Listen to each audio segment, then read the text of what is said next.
Hello YouTube and welcome back to the channel outside the target demographic. Today we're going to be doing part 3 of the Seafoam oil change, and that is the oil change itself. Let's get started. For those of you who don't know, or those of you who are new to the channel, we have 2 other videos so far with a Seafoam oil ad before we do the oil change. The first video was adding liquid Seafoam to the engine oil and to the gas tank. We allowed that to work its magic over 400 miles of largely highway driving. The second video was adding aerosol Seafoam into the air intake here and allowed it to work its magic on the top end of the engine. So here we are at video number 3, which is the oil change itself. So my tip for the video is on the engine cowling here. I write down some information that I will need every oil change. The oil is 0W20. I use synthetic and it is purchased from Costco. You get 2 of these for a very decent price. I try to do it every 4.5 thousand to 5,000 miles. The socket size that I'm going to need once I'm under there in the dark and on my back is a 17 millimeter, so I know that ahead of time. And the oil capacity is 4.8 liters, which you'll notice here. I have 4.73. So this one is unopened. This one I use to top off the remainder, and I use it to fill up my second tip for the video. I have a quart of oil that I keep right behind the driver's headlight. I cut off the top of an old quart of oil. It slips right on top. Looks super gaudy, but no one knows it's there. And it's a beautiful funnel, as you'll see later on, for adding the oil into the engine. In order to do the oil change, it's recommended to have the oil hot. I just got back from a 1-hour drive, so I know it's going to be super freaking hot. I purchased an adjustable oil filter wrench because the last one I put on, I guess with the heat and vibrations and all, got rather snug. So I'm going to be trying that out for the first time today. But we are also going to be changing out the oil filter here. So let's go ahead and get the camera set up and we'll get started with a oil change on a Gen 4 2018 Subaru Forester. All right, so before we start digging into things, let's consider some things that we're going to forget to consider, and that is having some gloves on hand, because that's where gloves go, a pile of plastic bags, and a rather large roll of paper towels, as well as chalking the rear wheel to make sure that the car cannot go anywhere. Before we crawl underneath, let's go ahead and fix the things up top, and that's going to be replacing the oil filter. So might be an awkward angle here, bear with me. So this guy will open up to very large diameter filters, and as you apply a ratchet on there, the wings are going to close in as you're popping that filter free. So if we need that, we will use it. If not, this is going to be hot. It should be hand tightened if you're the one who tightened it previously by hand. So I had to get 2 hands on there and it was able to free. What I like about the Subaru is, as you can notice, all I have to do is reach about 1.5 feet in and I have access to my filter. I can make sure it's there, and I can easily get to it and swap it out. I can also write the date on it, which would be an additional reminder of when the oil change was done. What I don't like about this setup, and I guess would be no better underneath, is it is recessed. So I can't really get, I had one of those rubber, it's basically a belt that you'd put around it and then tension that. There's no throw for a ratchet. So with this guy, should I need it, I didn't need it this time. I did need it last time. You can put an extension on this and get your ratchet all the way out here, and you can make it as long as you need to. Whereas if you had to get a small tool inside the recessed area here, you have a lot fewer options. So that is pulled. We're going to sacrifice a couple paper towels, line them in the bottom of the bag here, get that filter out. If I can find a way and the time to easily cut this open, I may go ahead and do that and show you all the particles in it. It does look dirty, as it should. It should be super dirty compared to a standard oil change. We're going to be very careful, collect up as much oil as we can without knocking any debris down into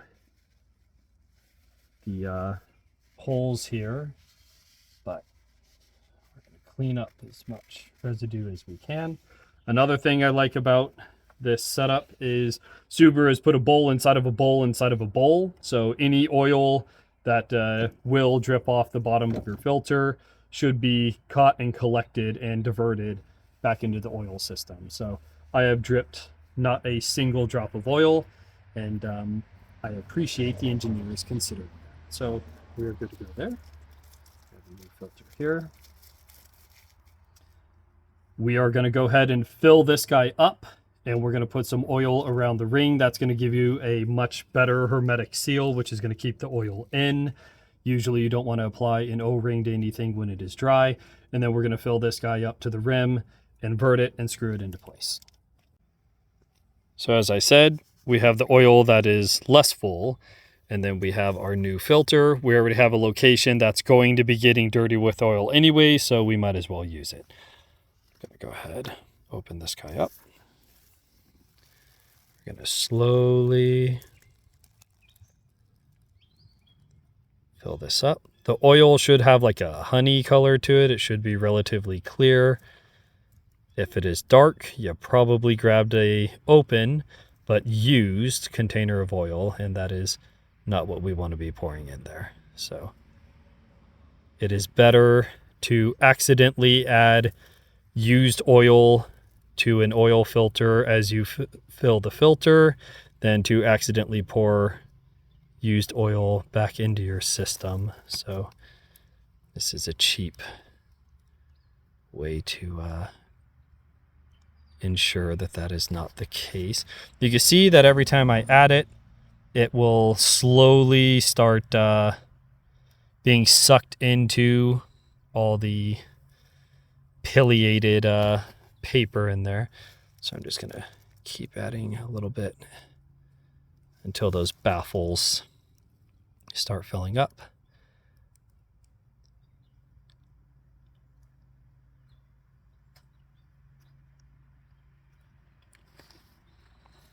All right. We don't want it overfilled because again, we're going to be inverting this due to it being a top mount oil filter. If yours is a under the engine filter, that is less of a problem because you'll be keeping it essentially in this orientation until you screw it back into place. But I'm now going to use this overflow, get that oil filter, the O-ring nice and lubed, give it a shake, knock some of those air bubbles out if you can.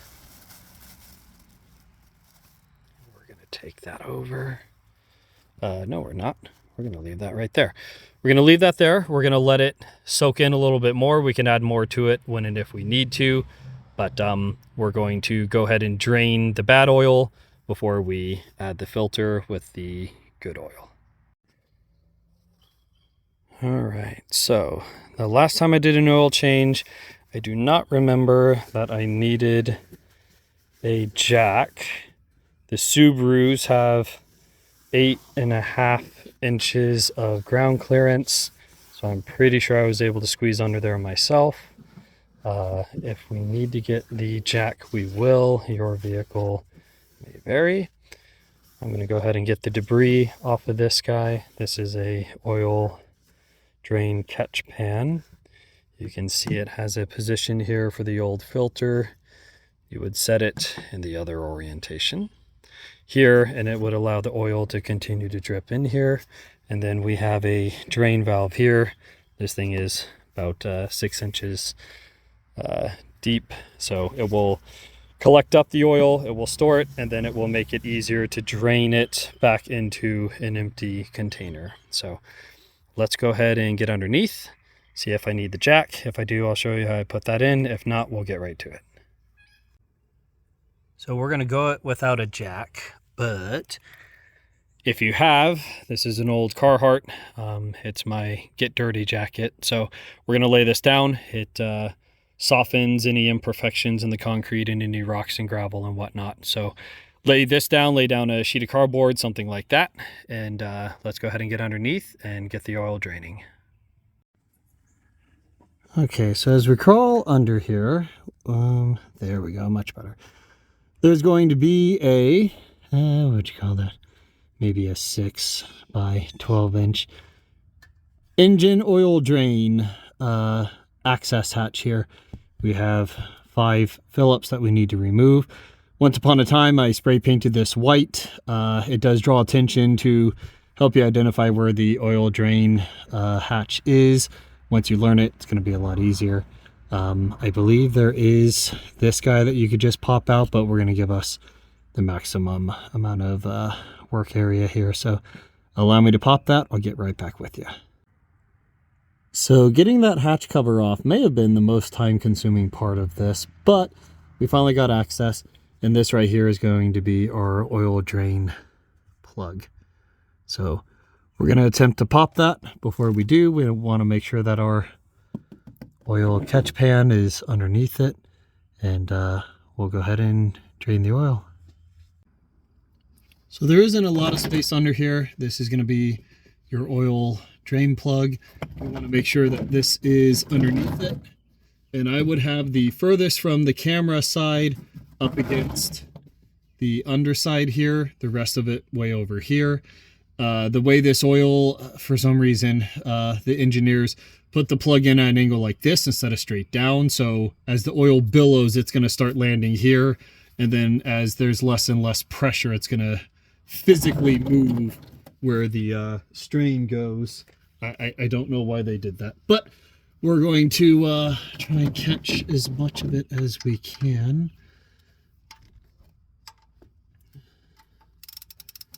Get that into place. Should be able to break it free.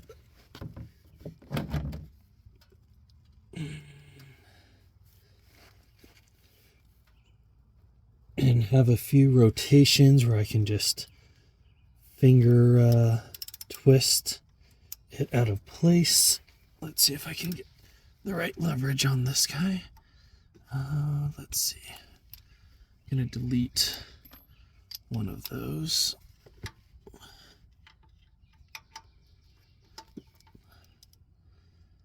Adjust the ratchet so I can get some leverage on it.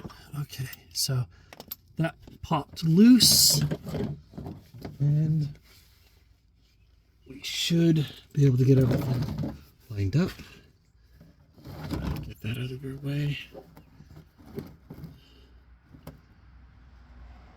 What I do is I push the bolt upwards into the engine block skyward as I'm rotating the bolt out counterclockwise. This is going to keep the majority of the oil from dripping out as I'm trying to make the seal as tight as I can before I can pull the bolt. And we're going to be collecting the grand majority of that oil. So we did good this time, much better than last time. Nice and dark. That's proof that I'm not wasting my time here, and that the Seafoam is doing a good job.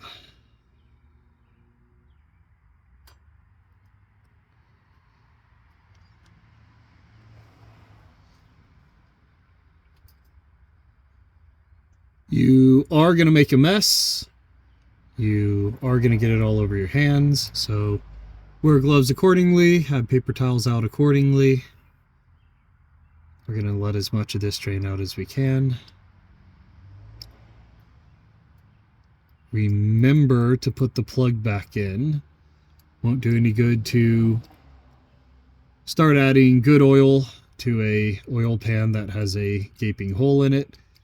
What makes it worse is you will be wasting that oil, because that oil will be mixing with the bad stuff here and you can't really separate it. So you want to make sure that you keep track of what you've done and make sure it's not going to negate what you're doing.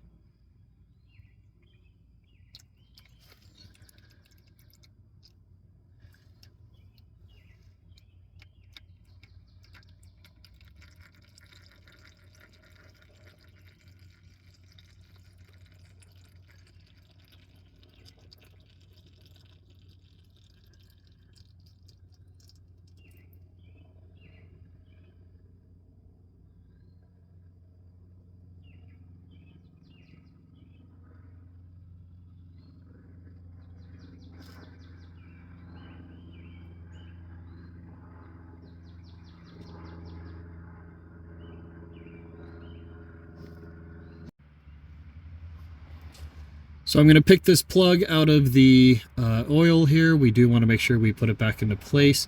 There should be a gasket or a washer here, which there is. So just want to make sure if it came off with one that it's going back on with one. This is an aftermarket plug, and it has a magnet, this shaft on it, that will collect up any magnetized ferrous metals and collect it up, so you can see it's kind of an indicator of your engine condition. And you can see there's just at least littlest amount of metallic particles on my finger. That's substantially less than I thought we would have, honestly, especially after these two Seafoam cleanses. So we should be good there. Clean it off as best you can, ideally with the paper towel, but I am being recorded, so I'm going to get this back into place. We want to start by hand, get it as seated with the threads as we can, and then bring the ratchet in. We don't want to start it with the ratchet. That's a great way to cross thread your bolts or your oil pan. So this is not the most ergonomic of angles. We're going to move that a little bit.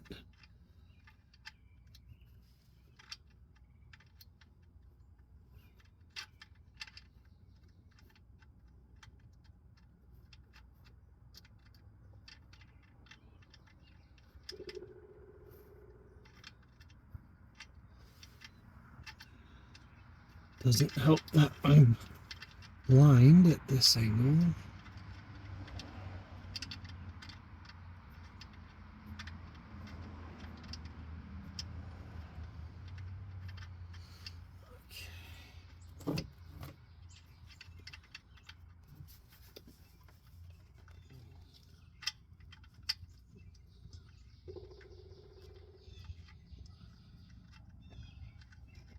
There we go. Also doesn't help that that bolt is at like the 4:30 o'clock position, so it's not even like, oh, if I make this horizontal or vertical to the ground, I'll have it lined up. It's at a obscure angle. So we're good there. We will be returning. Let's go ahead and pull the oil out, get my hands clean before we touch the ratchet again, and we need to make sure that we seat that to torque. So as I said, our used oil filter can sit right here, can continue draining. I don't really see any large particles of metal or anything like that hanging around. We just have some dirt and pollen and loud vehicles going by. So I'm satisfied with that. Let's go ahead and get back under the car, and we're going to retighten that oil drain bolt into place with the proper torquage, which according to the internet is 32 foot-pounds of torque. So we have our torque wrench here. Line that up as best we can. Okay.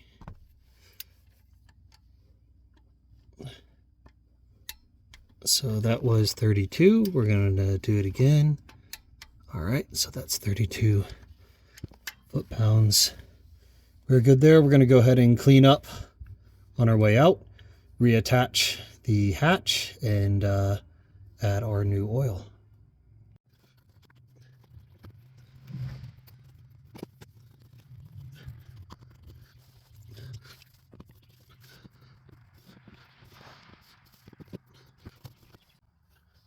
All right, so we're cleaned up, we're buttoned up. We can go ahead back top side, add the oil. At this point, we're gonna take our new oil filter. Again, even if it leaks, it's going to be caught by the bowl in a bowl. We just want hand tight with that. Okay, so we're good there. Now we can go ahead and open this guy up and start adding our oil.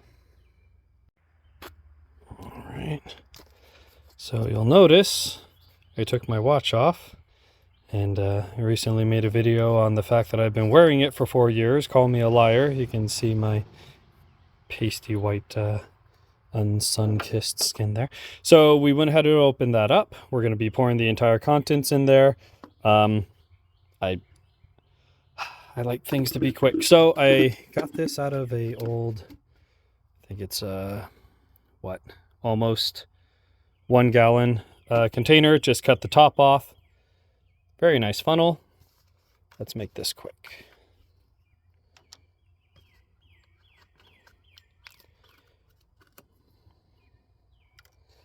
We're going to be using the entire contents of this. Pro tip, instead of pouring it like this, where it's going to run down and make a mess, it's actually better to pour it sideways and not have the foil in the way. That's going to add a little bit of turbulence. So we're going to get that foil up out. This way you can angle the bottle a lot further before it starts pouring. Gives you a little bit better control. You want it to pour, not do that. So slowly pour it so it's a consistent strand of fluid instead of it burping and changing its trajectory on you. That is not what you want, but that worked rather nicely. We can go ahead and leave it sit. Oh, beautiful. You can let it sit like this, get all of it out of there. Tip, go ahead and get yourself a silver Sharpie marker right on the side here, used oil. And now you can use this to put the old oil into, and you won't accidentally use it as new oil. So we're going to let that sit for a bit and check back in with the old oil. Okay, so pick it up, readjust it depending on the design of the bottle. It may or may not continue to drain at the angle you put it at. As this is continuing to drain, it's a perfect time to go ahead and put your tools away. You are done with them. The last thing we have to do is reseat the cap here. So you can see I did write old on this guy. We'll be draining the oil catch pan into this. And the last and final thing, don't forget, log your mileage in your records book. And we should be nearly at that point here shortly. So we're going to go ahead and drain the old oil into this guy. We are going to need an actual funnel this time due to the opening here. Take your time. The longer you allow the new oil to sit in there, the lower it'll go into the oil pan and the more accurate the reading on your dipstick will be. We are going to take a reading with the dipstick just to see how much more we need to add. But in the meantime, put your tools away, wipe them down, clean them up, and then go ahead and move your old oil over, and then we'll be checking the dipstick. Okay, so returning here, our old oil has been drained into the new container. Let's go ahead and take a look-see at what our oil level looks like.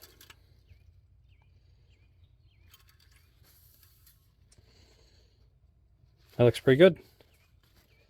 So what we're going to do is we want to confirm there is oil in there. And then we're going to run the engine for about 30 seconds. Make sure that everything is good. No check in oil or check engine lights or anything like that. We're going to clean this up while we're in here. We'll run it for about 30 seconds or so, turn it off, let it cool down for a couple seconds, let the oil move back over into the oil pan, and then we'll check the oil level again and call it good. All right, so we just ran the engine for about a minute. Go ahead and take our oil level again.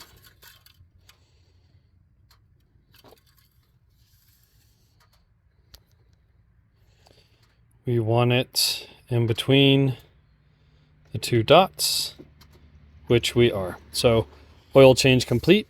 The last thing we have to do is log it. In the 4th gen Forester, there is a way to program the smaller display to keep track of your oil change interval. It will give you a reminder when you start your car if you go over that interval, so I'll be resetting that. I will also be logging it in my book, and you'll notice there's a subtle hint as to what the next video will be. So this is outside the target demographic. As always, I appreciate you guys stopping by. Any questions, comments, concerns you have, go ahead and leave them in the comments section below, and I will catch you guys in the next video.